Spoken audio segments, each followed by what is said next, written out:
Hello friends, आपका स्वागत है मेरे इस नए वीडियो में।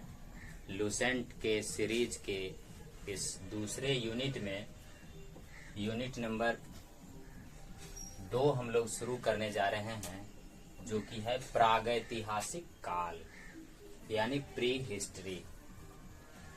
मेरे प्यारे बच्चों, आपको इसके पहले वाले वीडियो में मैंने बताया है कि हिस्ट्री को इतिहासकारों ने 3 कालखंडों में विभाजित किया है। पहला है प्रागैतिहासिक या प्रागैतिहासिक काल, दूसरा है आद्य ऐतिहासिक काल, तीसरा है इतिहास। तो प्रागैतिहासिक काल या प्राक इतिहास, जिसको कि प्री हिस्ट्री बोला जाता है, इसमें हम लोगों ने देखा था कि प्राग ऐतिहासिक काल इतिहास के उस समय को कहा जाता है जिस समय की मानव के पास पढ़ने लिखने का ज्ञान नहीं था, मानव को लिपि का ज्ञान नहीं था, यानी कि पढ़ने लिखने की कुछ भी नहीं जानकारी है, जहाँ की जिसका की कोई लिखित विवरण नहीं है, उसको हम लोग कहते थे प्राग ऐतिहासिक काल। दूसरा आद्य ऐतिहासिक काल आता है, जिसमें कि पढ़ने लिखने का विवरण है, जिसमें लिपि भी है, मगर लिपि को आज तक पढ़ा नहीं जा सका है। और तीसरा एक होता है इतिहास, शुरू होता है जब से मानव ने अपना लिखित साक्ष्य देना प्रारंभ कर दिया, यानी मानव के पास लिपि की जानकारी भी थी और उस लिपि को हम लोग पढ़ भी रहे हैं। तो इस प्रकार से जो है, अब हम लोग सबसे पहला इसमें उठाते हैं प्राग ऐतिहासिक काल। प्राग ऐतिहासिक काल का जो कालखंड बताया गया है इतिहासकारों के अनुसार, वो 35,000 ईसा पूर्व से 2500 ईसा पूर्व तक का कालखंड बताया गया है। 35,000 से 2500 ईसा पूर्व यानी सिंधु घाटी सभ्यता से पहले तक का जो समय है, और 35,000 ईस्वी से सिंधु घाटी सभ्यता के पहले तक का जो समय है, उसी को प्रागैतिहासिक काल या प्री हिस्ट्री या प्राक इतिहास बोला जाता है। ये टोटल पीरियड यदि आप निकाल कर देखें तो लगभग 32,500 साल का होता है। 32,500 साल के इस पीरियड को हम लोग प्राग ऐतिहासिक काल के नाम से जानते हैं। अब प्राग ऐतिहासिक काल का एक दूसरा नाम भी बताया गया है। प्राग ऐतिहासिक काल का एक दूसरा नाम बताया गया है पाषाण युग। पाषाण युग इसका नाम इसीलिए पड़ा है क्योंकि इस काल में मुख्य रूप से पत्थरों का मानव प्रयोग करते थे। पत्थर के औजार हुआ करते थे, पत्थर के सारे उसके सामान हुआ करते थे, पत्थर से घर बनाया करते थे। इस प्रकार से पत्थरों का प्रयोग करने के कारण इस युग का जो नाम पड़ गया वो पाषाण युग पड़ गया। और फिर पाषाण युग को आप लोगों ने देखा था कि इसको हम लोग 3 भागों में बांटे थे, 4 भाग। पहला था पूर्व पाषाण काल, फिर मध्य पाषाण काल, फिर नव पाषाण काल, और लास्ट में एक और जोड़ दिया गया था उत्तर पाषाण काल। इस प्रकार से कुल 4 पाषाण काल हम लोग ने पढ़ा था। आप लोगों ने देखा कि प्राग ऐतिहासिक काल में जो पूरा पाषाण काल के मनुष्य थे वो शिकारी थे, फिर मध्य पाषाण काल में वो पशुपालन प्रारंभ करते हैं, और फिर नव पाषाण काल में वो जो है सो अस्थायी निवास की प्रवृत्ति आती है। इस प्रकार से क्रमिक दर क्रमिक उनका विकास होता चला जाता है, और इस प्रकार से प्राग ऐतिहासिक काल का प्रारंभ से अंतिम तक का बात हम लोगों ने पिछले वीडियो में पढ़ा था। अब यहाँ प्राग ऐतिहासिक काल से संबंधित कुछ महत्वपूर्ण प्रश्न हम लोगों को पढ़ना है, उसके बारे में देखते हैं। पहला प्रश्न है कि पाषाणकालीन औजार की खोज किसने किया था? तो पाषाणकालीन जो औजार था, पाषाण काल के जो औजार थे, इसकी खोज रॉबर्ट ब्रासफुट ने की थी। पाषाणकालीन औजार की खोज किसने की थी? तो रॉबर्ट ब्रासफुट ने की थी। दूसरा एक क्वेश्चन है, मानव द्वारा खोजी गई प्रथम औजार कौन सा था? तो कुल्हाड़ी। ये अधिक बार परीक्षाओं में आया हुआ है, इसको आप जरूर याद रखें। मानव द्वारा खोजा गया जो प्रथम औजार है वो कौन सा है? कुल्हाड़ी। दूसरा है कि भीमबेटका किस गुफा चित्रकारी के लिए प्रसिद्ध है?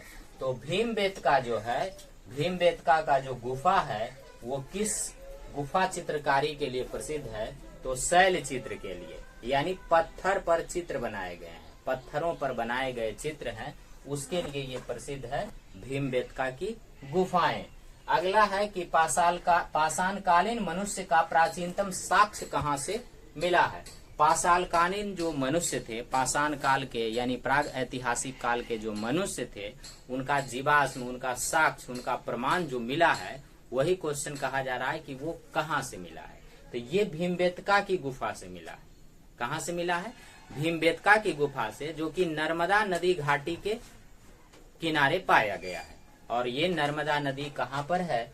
तो मध्य प्रदेश के होशंगाबाद जिले में हथनौरा नामक स्थान, ये परीक्षा में पूछा करता है, हथनौरा नामक स्थान। तो इसको आप लोग जरूर याद रखेंगे। नर्मदा घाटी में कौन सी हो गई? नर्मदा घाटी। भीमबेटका से गुफा में हो गया भीमबेटका, और राज्य मध्य प्रदेश, डिस्ट्रिक्ट होशंगाबाद, और जगह का यदि नाम बोला जाए तो हथनौरा नामक जगह था।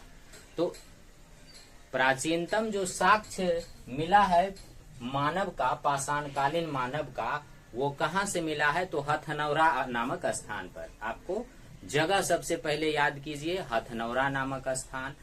जिला होशंगाबाद जिला, किस राज्य? तो मध्य प्रदेश।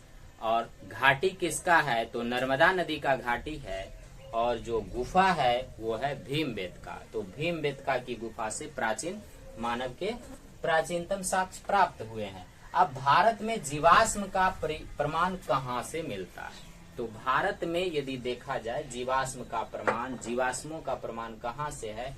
तो ये शिवालिक की पहाड़ी से मिल रहा है। शिवालिक की पहाड़ियों में सबसे पहले जीवाश्म का प्रमाण मिला है। भारत में जो जीवाश्म का प्रमाण मिला है वो कहाँ से मिला है? तो शिवालिक की पहाड़ियों से। और मनुष्य का प्राचीनतम साक्ष्य अगर मनुष्य का स्पेशल पूछे तो नर्मदा नदी घाटी से। और जीवाश्म का पूछे जीवाश्म का प्रमाण तो शिवालिक की पहाड़ी से। अब भारत में शैल चित्र की खोज सबसे पहले किसने की थी? शैल चित्र, ये पत्थरों पर बनाए गए चित्र, इसकी भी तो खोज की होगी ना। तो इसकी खोज सबसे पहले किसने की? तो भारत में जो शैल चित्र का खोज है ये सबसे पहले कार्लाइल किया था। कब किया था? तो 1867 से 68 ईस्वी में किया था। कार्लाइल नाम था। कार्लाइल नाम के एक थे, उन्होंने भारत में शैल चित्र की खोज सबसे पहली बार किया था। अब एक क्वेश्चन यहाँ से भी आता है कि ज्ञानी मानव को क्या कहा जाता है? जैसे आज से लगभग 30 से 40 हजार साल पहले ऐसा प्रमाण दिया जाता है कि ज्ञानी मानव धरती पर आए थे। यहाँ से एक क्वेश्चन ये भी हो जाता है कि ज्ञानी मानव जो है वो धरती पर कब आए? तब हमारा उत्तर होगा कि 30 से 40 हजार साल पहले। लेकिन एक क्वेश्चन और बन के आता है कि ज्ञानी मानव को क्या कहा जाता था? तो होमोसेपियंस कहा जाता था। यानी मानव का वैज्ञानिक नाम क्या रखा गया है? तो होमोसेपियंस। ज्ञानी मानव क्या कहलाते थे? होमोसेपियंस। चलिए अब हम लोग देखते हैं प्रागैतिहासिक स्थल के बारे में।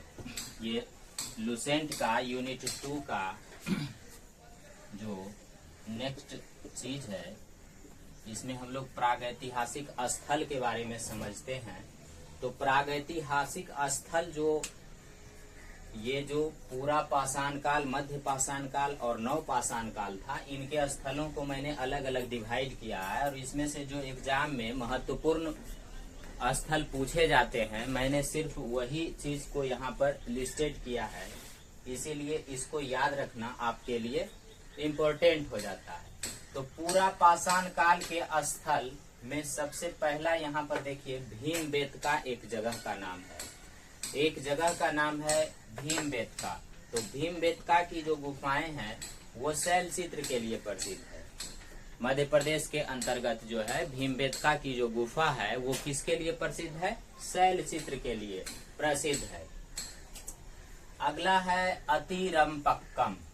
अतिरमपक्कम, अतिरमपक्कम जो है ये हड्डी के औजार के लिए तमिलनाडु में पड़ता है। कहाँ पड़ता है? तमिलनाडु में पड़ता है, यानी साउथ में पड़ता है। ये हो गया आपका नॉर्थ में, ये हो गया भारत के साउथ में अतिरंपक्कम। यहाँ से हड्डी के औजार प्राप्त हुए हैं, हड्डी के औजार प्राप्त हुए हैं अतिरंपक्कम से। तीसरा हथनौरा, तीसरा क्या है? हथनौरा। हथनौरा जो जगह है ये आप लोग पहले पढ़े हैं कि नर्मदा नदी घाटी के किनारे यहाँ से मनुष्य के जीवाश्म का प्राचीन प्रमाण मिला है, यानी सबसे पहले मनुष्य के होने का साक्ष्य प्राप्त कहाँ से हुआ है? तो हथनौरा से। तो पूरा पाषाण कालीन स्थल हम लोगों ने 3 स्थल देखा। कौन कौन सा स्थल है? चलिए याद करते हैं। पहला स्थल भीमबेटका, पहला कौन सा? भीमबेटका, मध्य प्रदेश में। दूसरा कौन सा? अतिरंपक्कम, तमिलनाडु में।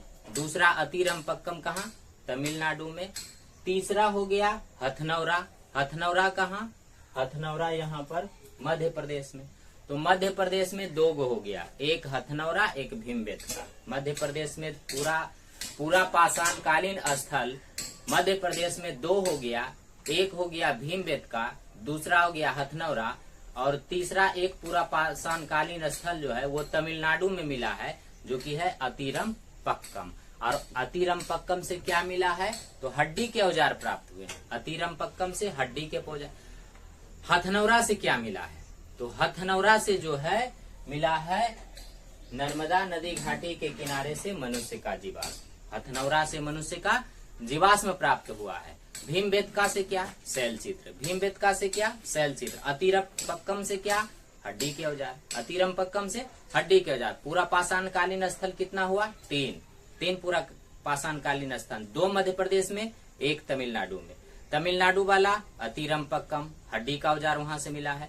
मध्य प्रदेश वाला 2 गो, पहला भीमबेटका जो गुफा शैल चित्र के लिए प्रसिद्ध है, दूसरा हो गया हथनौरा। ये किसके लिए? तो मनुष्य के प्राचीन साक्ष्य के लिए। कौन नदी के किनारे? नर्मदा नदी घाटी के किनारे। तो हम लोग पूरा पाषाण कालीन स्थल के पढ़ लिए हैं। अब हम लोग पढ़ते हैं मध्य पाषाण कालीन स्थल। मध्य पाषाण कालीन जो स्थल है इसमें से 4 को मैंने लिस्ट बनाया है। मध्य पाषाण कालीन का जो 4 स्थल पूछा जाता है उसको मैंने लिस्टेड किया है। तो चारों स्थल का नाम देखिए। सबसे पहला है आदमगढ़। सबसे पहला क्या है? आदमगढ़। आप लोग को पहले भी बता चुके हैं पहले के वीडियो में कि आदमगढ़ से पशुपालन का पहला साक्ष्य मिला है।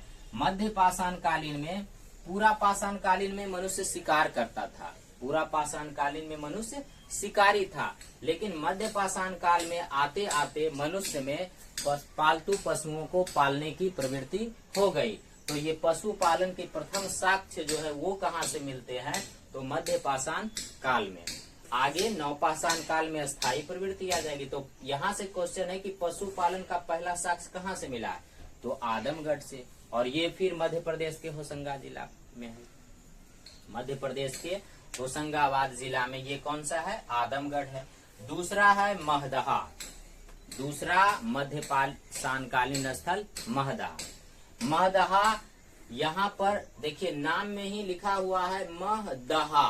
दहा, दहा यानी दफन किया। दहा का मतलब दफन हुआ।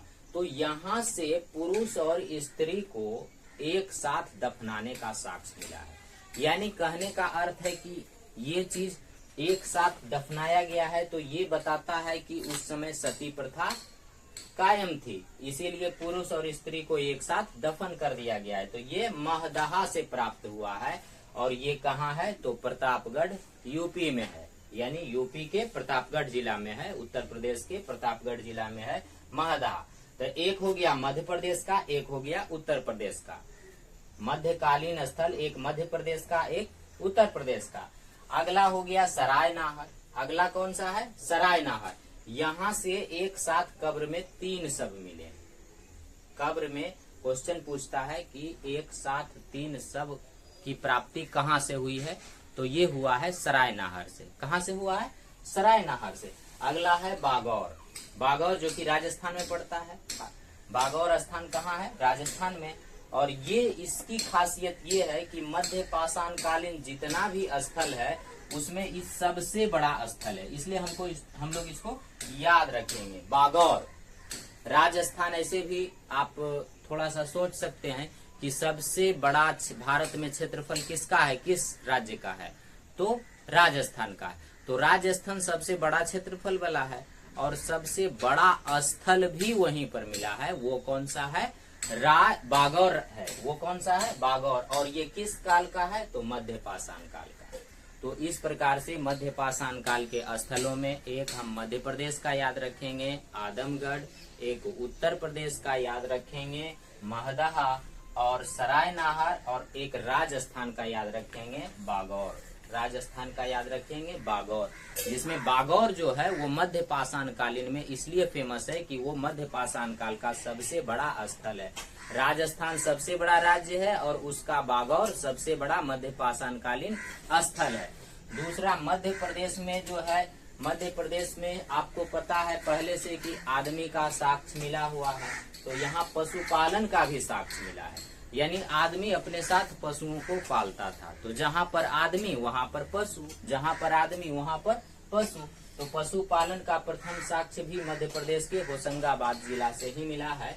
लेकिन ये जगह का नाम है आदमगढ़। जगह का नाम क्या है, आदमगढ़। जगह का नाम आदमगढ़ है।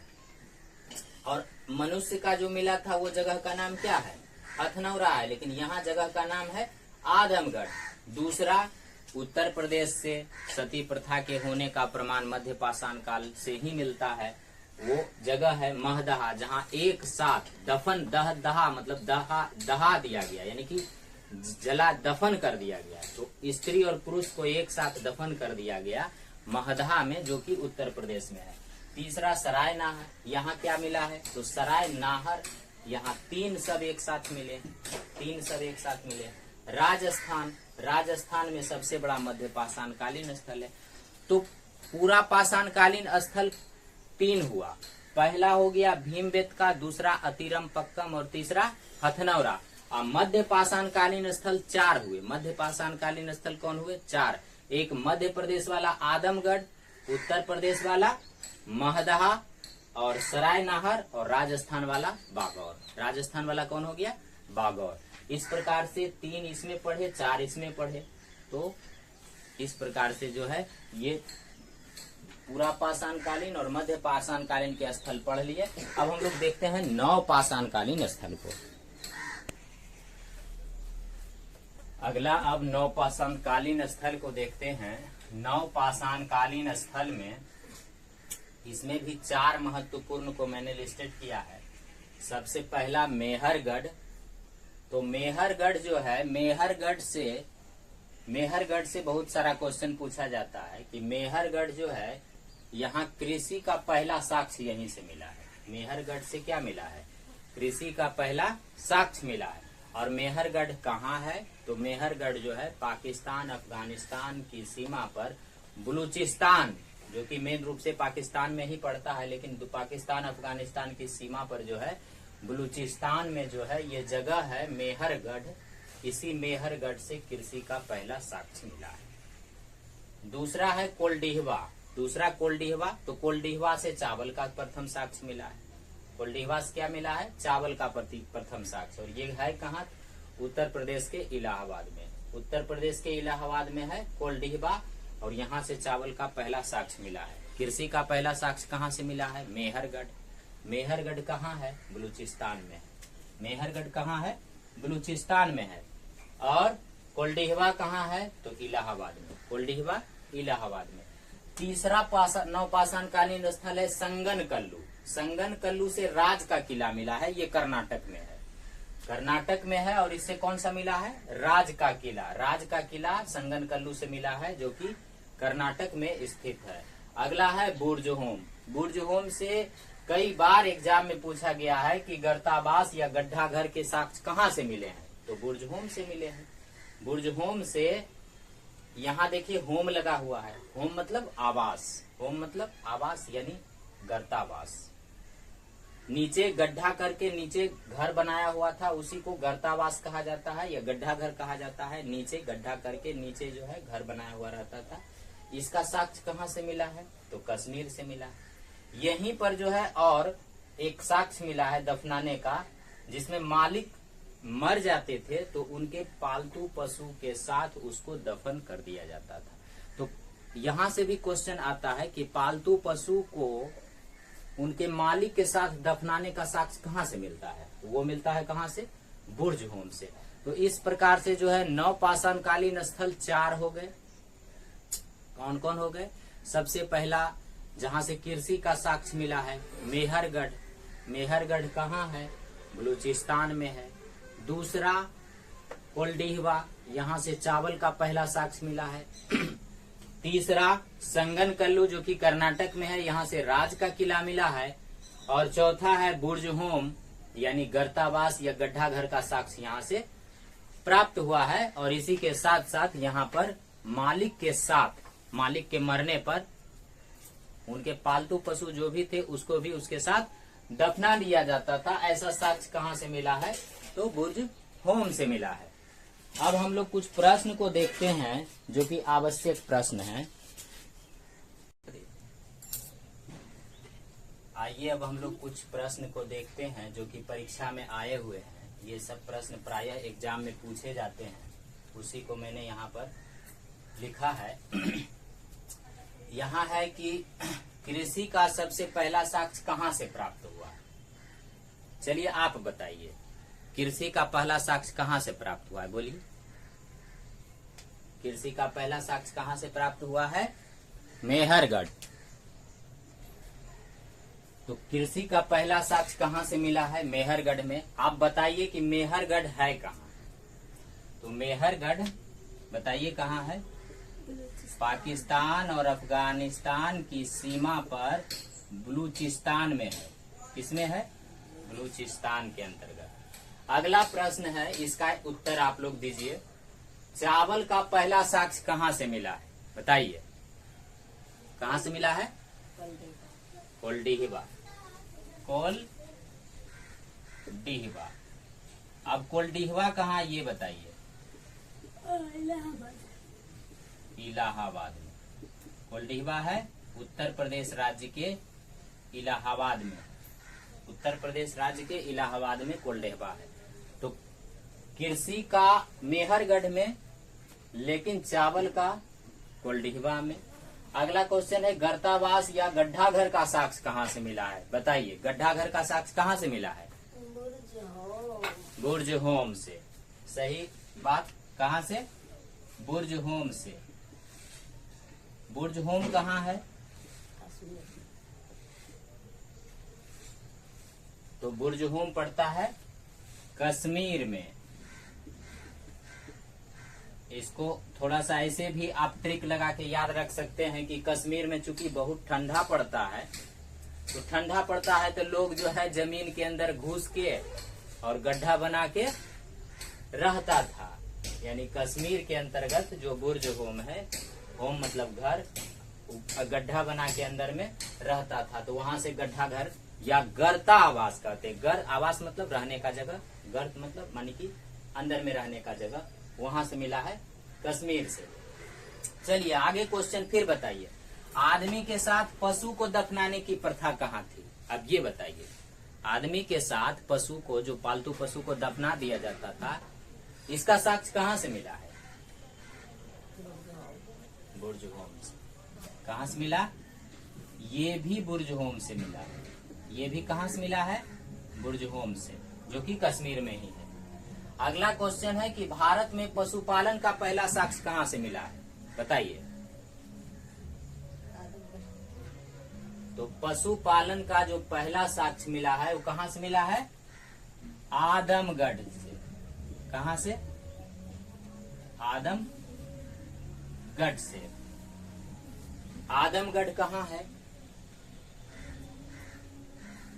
बताइए, आदमगढ़ कहाँ पड़ता है? मध्य प्रदेश में। कहाँ? मध्य प्रदेश के होशंगाबाद जिला में पड़ता है आदमगढ़। मेहरगढ़, कोल्डिहिवा, बुर्ज होम, ये सब जो जगह है, ये सब बताइए सब इम्पोर्टेंट जगह है, इस सबको आपको याद रखना है। अगला क्वेश्चन है कि पुरुष और स्त्री को एक साथ दफनाने का साक्ष्य कहाँ से मिला है, यानी सती प्रथा होने का प्रमाण आपको बताना है कि पुरुष और स्त्री कौन ऐसा जगह था जहाँ की दोनों को दफन कर दिया था। बताइए।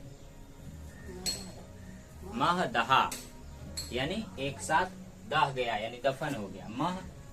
महदहा। और महदहा पड़ता कहाँ है? उत्तर प्रदेश। महदहा कहाँ है? उत्तर प्रदेश में महदहा पड़ता है, उत्तर प्रदेश के प्रतापगढ़ जिला में। अगला है मध्य पाषाण कालीन का सबसे बड़ा स्थल बताइए। बताए थे कि सबसे बड़ा स्थल कैसे याद रखना है, तो सबसे बड़ा राज्य कहाँ है? मध्य पाषाण कालीन का सबसे बड़ा स्थल कौन सा है? बागौर। कहाँ पड़ता है बागौर? सबसे बड़ा राज्य राजस्थान में। कहाँ पर? राजस्थान में। अगला क्वेश्चन है कि एक साथ कब्र में 3 शव का प्रमाण कहाँ से मिला है? तो एक साथ 3 शव के होने का प्रमाण कहाँ से मिला है बताइए। सराय नाहर। कहाँ से? सराय नाहर। अगला क्वेश्चन है कि सबसे पहले मनुष्य के होने का प्रमाण कहाँ से मिला है? बताइए, सबसे पहले मनुष्य के होने का साक्ष्य कहाँ से मिला है? हथनौरा। हथनौरा कहाँ है? कहाँ है हथनौरा? बोलिए। मध्य प्रदेश। कहाँ? मध्य प्रदेश। अगला क्वेश्चन, हड्डी के औजार कहाँ से मिला है बताइए। आप लोग का परीक्षा हो रहा है, जो का टेस्ट। हड्डी के औजार अतिरम्पक्कम। हड्डी के औजार कहाँ से मिला है? अतिरम्पक्कम। ये कहाँ पड़ता है? कौन स्टेट में पड़ता है बताइए। तमिलनाडु। कहाँ? तमिलनाडु। अगला है कि कौन सी गुफा शैल चित्रकारी के लिए प्रसिद्ध थी, यानी पत्थर का चित्र कौन सा गुफा में बनाया जाता था? बोलिए। भीमबेटका। सही है। कौन सा? भीमबेटका, जो कि कहाँ है? मध्य प्रदेश में। कहाँ? मध्य प्रदेश में। अब एक क्वेश्चन देखिए, ये कौन सा स्थल जो है नवपाषाण कालीन नहीं है? अब ये क्वेश्चन, इस तरह के सवाल आपसे तभी बन पाएंगे जब आपको याद रहेगा कि पूरा पाषाण कालीन का कौन कौन सा स्थल था, मध्य पाषाण कालीन का कौन कौन स्थल है, और नवपाषाण कालीन का कौन कौन स्थल है। तो यहाँ पर क्वेश्चन यही पूछा आया है एग्जाम में कि निम्न में से कौन सा स्थल नवपाषाण कालीन नहीं है। तो पहला है आदमगढ़, दूसरा है मेहरगढ़, तीसरा कोल्डीहवा और तीसरा संगन कल्लू। तो ये इसमें से कौन सा नवपाषाण कालीन नहीं है? आपको बताना है कि नवपाषाण कालीन नहीं है। बताइए कौन होगा? आदमगढ़। इसमें सही उत्तर होगा आदमगढ़। सही उत्तर हो गया आदमगढ़। आदमगढ़। आदमगढ़। आदमगढ़ कौन सा काल का स्थल है? मध्य पाषाण काल का। किसका? मध्य पाषाण कालीन स्थल है कौन सा? आदमगढ़। मध्य पाषाण कालीन स्थल कौन सा है? आदमगढ़। अब बाकी ये सारा नवपाषाण कालीन है। तो पूछा गया था नवपाषाण कालीन नहीं है, तो ये सब तो नवपाषाण कालीन है और ये नवपाषाण कालीन नहीं है। आदमगढ़ कौन सा है? मध्य पाषाण कालीन स्थल है। अब हम लोग फिर से एक बार स्थल को रिपीट करते हैं। आपको ये बताना है कि पूरा पाषाण कालीन स्थल कौन कौन सा है। बताइए, पूरा पाषाण कालीन स्थल कौन कौन है? पूरा पाषाण कालीन कितने स्थल हम लोग पढ़े थे? 3 स्थल। मध्य पाषाण कालीन कितने स्थल पढ़े थे? 4 स्थल।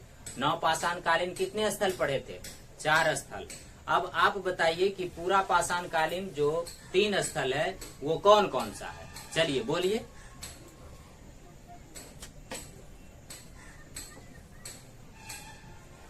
ठीक है, पहला है भीमबेटका जो कि कहाँ है, मध्य प्रदेश में।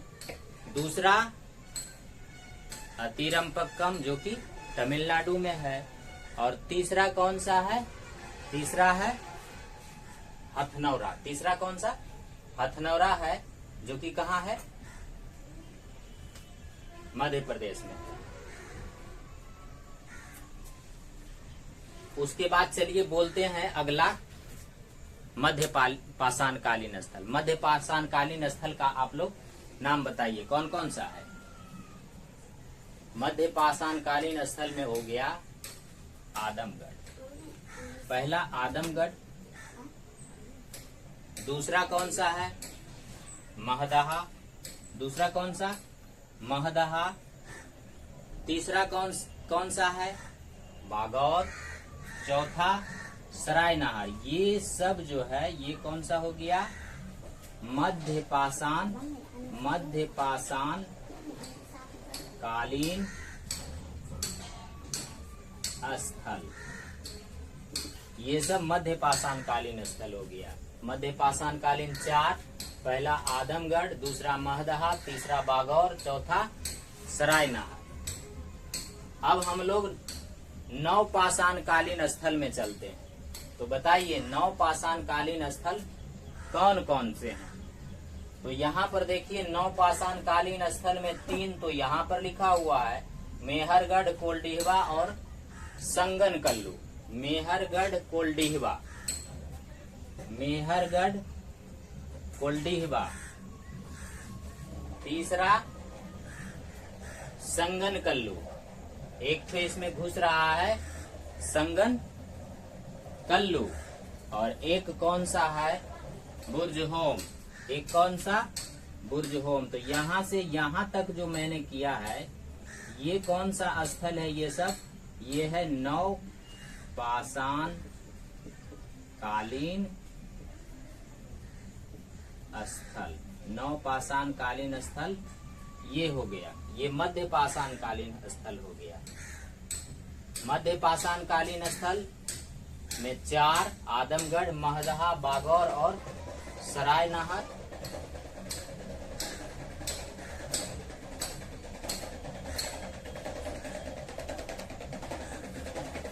नव पाषाण कालीन स्थल कौन सा, मेहरगढ़, कोल्डिहवा, बुर्जहोम।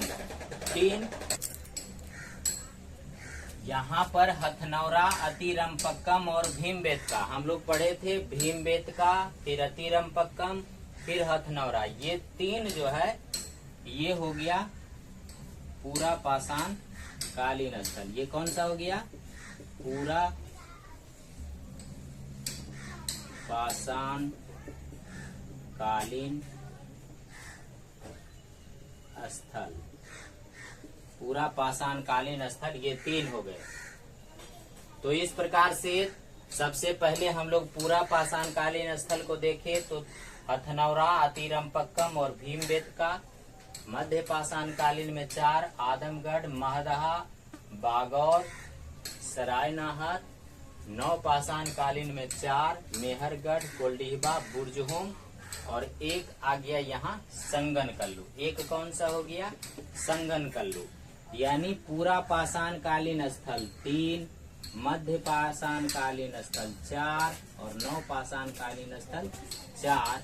इसमें एक संगनकल्लू नीचे लिखा हुआ है। ये कौन सा, कर्नाटक में संगनकल्लू, जहाँ से कि राज का किला प्राप्त हुआ है ये। तो इस प्रकार से इससे रिलेटेड क्वेश्चन हुआ। और आज के लिए हम वीडियो को यहीं समाप्त करना चाहते हैं।